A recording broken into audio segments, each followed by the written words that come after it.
Hi guys, we're going to have a little look at some stuff in prone today, so lying face down, and starting with the turning of the head and feeding that connection down through the body. So we'll set up by coming into a face down position. So I'm just going to place one hand on top of the other. Feet about hip width apart.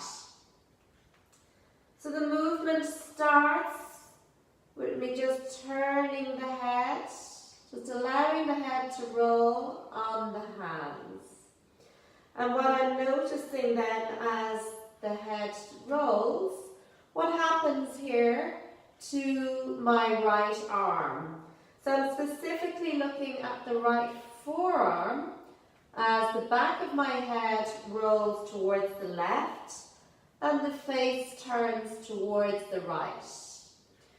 And what I'm noticing here as the head turns is that my forearm begins to roll and turn towards me.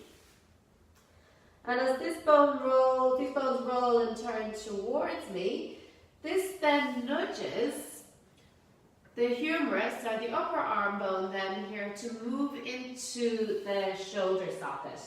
So we're just looking to see if that little connection is there or not. And I'm really trying to move into this movement with very, very little effort. And then as the upper arm bone gets nudged up into the shoulder socket, this then nudges my shoulder blade in a kind of a downward diagonal direction, or kind of like down into its back pocket. All of these little movements are quite subtle.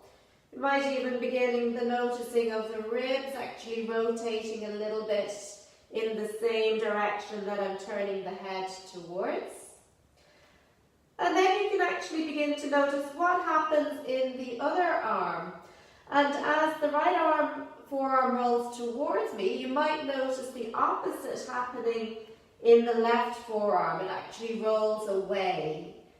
And you might actually notice a lengthening of the upper arm bone out of the shoulder socket, and the shoulder blade actually moving in a slightly upward direction. So the opposite happening here on the other side. You can also play around with these connections. Aren't always there, and sometimes it can change if you just change your habitual pattern by placing the opposite hand on top. So have a little play around with that and see what you can find.